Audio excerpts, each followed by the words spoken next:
স্বপ্নে মাছ দেখলে কি হয় অথবা স্বপ্নে মাছ ধরতে দেখলে কি হতে পারে, এর ব্যাখ্যা কি? শুনলে অবাক হয়ে যাবেন, কপাল খুলে যাবে। আল্লাহু আকবার। শুধু তাই নয়, আরেকটি স্বপ্নের ব্যাখ্যা সুন্দর করে আপনাদেরকে বলে দিব। সেটা হলো স্বপ্নে মৃত মা বাবাকে দেখলে কি হয়, কি করতে হবে, সেটাও আপনাদেরকে জানিয়ে দিব। এই দুইটি স্বপ্ন অনেকেই দেখতে পায়। এ কারণে আমাদেরকে অনেকেই প্রশ্ন করেন, হুজুর এই স্বপ্নগুলোর ব্যাখ্যা কি হতে পারে, এই স্বপ্ন দেখলে আমাদের কি করণীয়? প্রিয় ভাইরা মা বোনেরা, স্বপ্ন মূলত তিন প্রকারের হয়ে থাকে। আগে আমাদেরকে এটা ভালো করে বুঝতে হবে। এক নাম্বার স্বপ্ন মিনাল্লাহ, আল্লাহর পক্ষ থেকে দেখানো স্বপ্ন।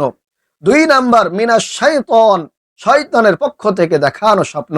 তিন নাম্বার, সারাদিন আমরা যে চিন্তা ভাবনা করি, কল্পনা করি, তারই একটি স্বপ্ন আমরা রাত্রে বেলায় দেখতে পাই। তো নিজের কল্পনার ভিত্তিতে যেই স্বপ্নটা দেখি, এটা মূলত মিথ্যা স্বপ্ন, এর কোনো ভিত্তি নাই। দুই নাম্বার যেই স্বপ্ন মিনাশ শাইতান, শয়তানের পক্ষ থেকে, এটাও মিথ্যা, এর কোনো ভিত্তি নাই।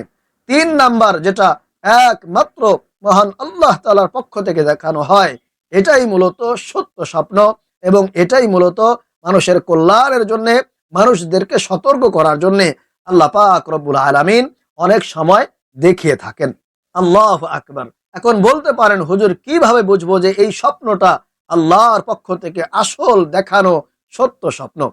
প্রিয় ভাইয়েরা মা বোনেরা, আপনি যদি রাত্রে বেলায় সত্য স্বপ্ন দেখতে চান, তাহলে অবশ্যই আপনাকে রাত্রে বেলায় ঘুমানোর পূর্বে কিছু আমল করে ঘুমাতে হবে। তাহলে নিজের কল্পনার ভিত্তিতে কোনো স্বপ্ন দেখবেন না এবং শয়তানও আপনাকে কোনো প্রকার স্বপ্ন দেখাতে পারবে না। সরাসরি আল্লাহর পক্ষ থেকে আসল সত্য স্বপ্নটাই আপনি দেখতে পারবেন। আল্লাহু আকবার। এজন্য প্রিয় ভাইরা মা বোনেরা, আপনাদেরকে অবশ্যই এশার নামাজটা পড়ে ঘুমাতে হবে। 5 ওয়াক্ত নামাজ তো অবশ্যই আপনাকে পড়ার চেষ্টা করতে হবে। তবে এই আমলটা করার জন্য অবশ্যই এশার নামাজটা পড়তে হবে আপনাদেরকে। এশার নামাজ পড়ে খাওয়া দাওয়া করে আপনাকে সুন্দরভাবে ওযু করে পবিত্রতা অর্জন করে নিতে হবে। আর ওযুর শুরুতে অবশ্যই আপনি বিসমিল্লাহ পড়বেন।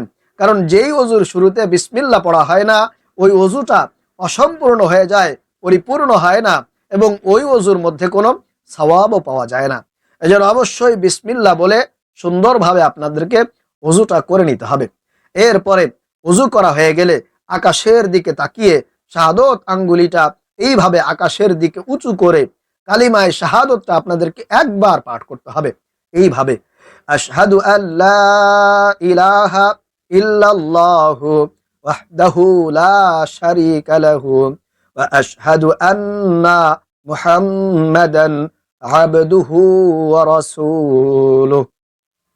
এইভাবে যদি আপনি এই ছোট্ট আমলটা করতে পারেন, অর্থাৎ কালিমায়ে শাহাদতের আমলটা যদি আপনি ওযুর শেষে পড়তে পারেন, তাহলে আল্লাহ পাক রব্বুল আলামিন ওই বান্দা বান্দীদের জন্য জান্নাতের 8টি দরজা খুলে দেন। আল্লাহু আকবার। যে কোনো দরজা দিয়ে চাইলে আপনি জান্নাতে প্রবেশ করতে পারবেন। এজন্য অবশ্যই ওযুর শেষে এই গুরুত্বপূর্ণ ফজিলতপূর্ণ ছোট্ট আমলটি করার চেষ্টা করবেন।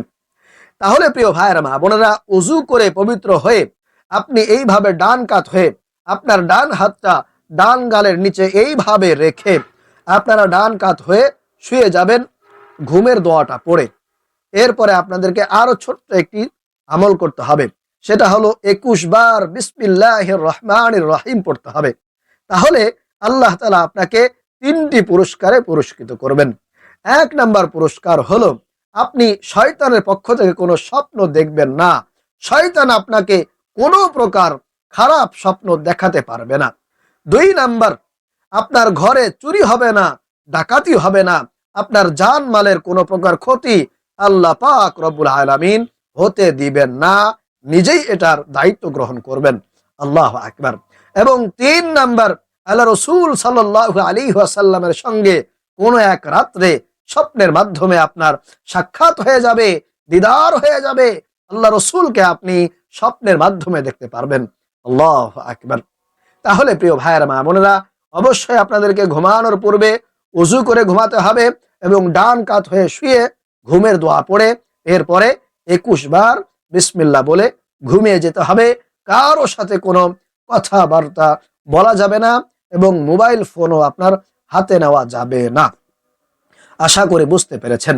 তাহলে আসুন স্বপ্নে যদি আপনি মাছ দেখেন অথবা মাছ ধরতেছেন এটা দেখেন, তাহলে কি হয় কি হবে এই বিষয়টা বলার আগে আপনাদেরকে বলবো, স্বপ্নে আপনি যাই দেখেন, ভালো মন্দ যেটাই দেখতে পারেন, যার তার কাছে বলতে পারবেন না।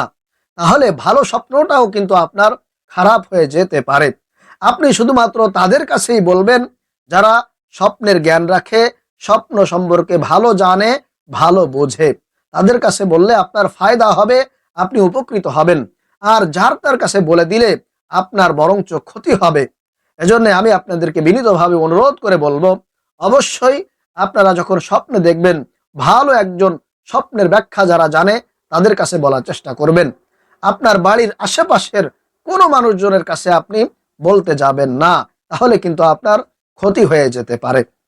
তাহলে প্রিয় ভাইরা মা বোনেরা, স্বপ্নে যদি আপনি এরকমটা দেখেন যে মাছ ধরতেছেন কিংবা যে কোনো মাছ আপনি দেখতেছেন স্বপ্নের মাধ্যমে, তাহলে আপনার কিন্তু কপাল খুলে যাবে, আপনার ভাগ্য পরিবর্তন হয়ে যাবে। টাকা পয়সা ধন দৌলত আল্লাহ তাআলা আপনাকে এত দিবেন, আপনি ধনী হয়ে যেতে পারেন। আল্লাহু আকবার। কারণ স্বপ্নে মাছ দেখা, মাছ ধরতে দেখা, এটা হচ্ছে ভালো লক্ষণ, মানুষের উন্নতির লক্ষণ। আপনার সামনে রিজিকের দরজা হয়তো আল্লাহ পাক খুলে দিবেন। এজন্য আপনি স্বপ্নে মাছ দেখেছেন কিংবা মাছ ধরতেছেন, আশা করি বুঝতে পেরেছেন। আর যদি আপনারা রাত্রে বেলায় স্বপ্নে মৃত মাছ দেখেন বা ধরতেছেন, সেটা যে কোনো মাছ হতে পারে, সেটা মৃত, তাহলে কিন্তু এই স্বপ্নের ব্যাখ্যাটা আবার আলাদা হবে। তার কারণ হলো স্বপ্নে মৃত মাছ দেখা এটা ভালো লক্ষণ নয়। আপনার সামনে বিপদ হয়তো বা আসতেছে, বিপদ অপেক্ষা করতেছে। এ কারণে এই স্বপ্নটা দেখলে আপনাকে আরো বেশি সতর্ক থাকতে হবে, আল্লাহর কাছে পানা চাইতে হবে যদি আপনি রাত্রে বেলায় মৃত মাছ দেখেন। এরপরে প্রিয় ভাইয়েরা মা বোনেরা, যদি আপনি স্বপ্নে রাত্রে বেলায় মৃত মা বাবাকে দেখেন যে তারা আনন্দ অবস্থায় আছে, খুশি আছে, ভালো খানাপিনা করতেছে, ভালো পোশাক পরিহিত অবস্থায় আছে, তাহলে মনে করতে হবে আপনার কপাল খুলে যাচ্ছে, আপনার ভাগ্য পরিবর্তন হওয়া শুরু করেছে। আল্লাহ তাআলা আপনাকে টাকা পয়সা ধন দৌলত দিবেন, আপনার কামাই রুজিতে বরকত দিবেন, আপনার হায়াত বৃদ্ধি করায় দিবেন ইনশাআল্লাহ তাআলা। কারণ স্বপ্নে মা বাবাকে খুশি থাকা, আনন্দ থাকা, এটা দেখতে পাওয়া, এটা কিন্তু খুবই ভালো একটা লক্ষণ, ভালো আলামত। আর যদি স্বপ্নে মৃত মা বাবাকে দেখেন যে তারা খুবই কষ্টে আছে, অসহায় অবস্থায় আছে, অনেক পেরেশানির মধ্যে আছে, তাহলে আপনার সেই মা বাবার নামে আপনাকে কিছু দান সৎকা করতে হবে। মাদ্রাসায়, এতিমখানায়, গরিব অসহায় মানুষদের মাঝে আপনাকে কিছু টাকা পয়সা দান করে দিতে হবে এবং তাদের কবর জিয়ারত করতে হবে। বিশেষভাবে তাদের জন্য আপনি দোয়া করার চেষ্টা করবেন, যাতে করে আল্লাহ তাআলা আপনার মা বাবাকে ক্ষমা করে দেন, মাফ করে দেন, তাদেরকে জান্নাত দান করেন। আল্লাহ পাক রব্বুল আলামিন আমাদেরকে রাত্রে বেলায় আল্লাহর পক্ষ থেকে সত্য স্বপ্ন বেশি বেশি দেখার তৌফিক দান করুন। আমিন।